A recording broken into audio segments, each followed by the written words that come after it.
Ladies and gentlemen, welcome back. Okay, we're going to jump right in. So, a lot of times, the way you could tell it's a narcissistic parent is they're so mean to you in your worstest moments. I mean, like you're going without a car, you don't have a car, and it's hard for you to get from point A to point B, and they're not making it any easier for you. Every time you maybe call them just to discuss, you ain't even asking them for a ride. You just calling to vent about your situation.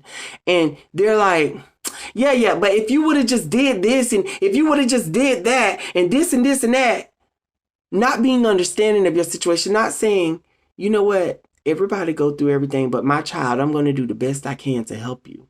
Ladies and gentlemen, a lot of times it could be, I don't care if it's the car situation. I don't care if it's you're about to lose your house. I don't care if it's, like I'll never forget, for example, like I was, at one point in time, staying in a hotel. And it was just from time to time, like I had to do this because I didn't have my own place and I was living with my grandfather, but there would be situations that would occur. Like, for example, like, my grandfather's house was being remodeled. And I would never forget, like, being in that hotel, and I hated being there, you know what I'm saying? But I knew that I felt comforted and peace because I was away from everything.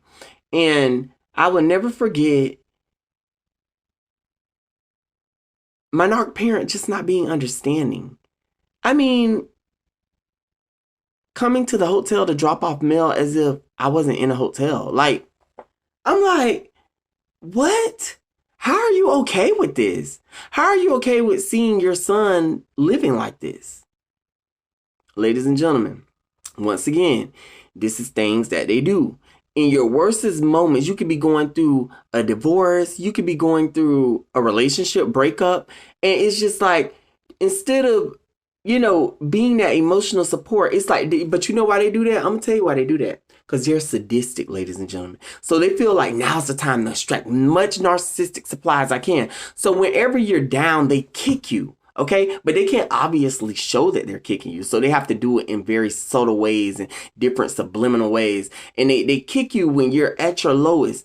And it's like they do this because they ultimately want to sprinkle salt in the wound so you could be just so in agony and pain. And the sadistic them absorbs all of that supply that's coming from you dealing with that miserable situation right then and there.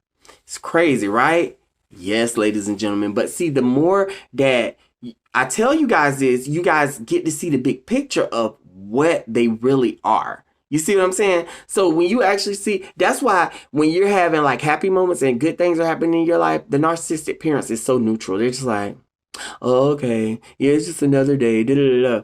But when something bad happened, they're like, yeah, da, da, da, da, this and this and that. And da, da, da, da, da. It's like they just want to make the situation so much more worse. They just want to make you so much more depressed. They know what's required of them as being your parents, but they don't want to give you that, ladies and gentlemen, because they live on the dark side. They're demonically possessed.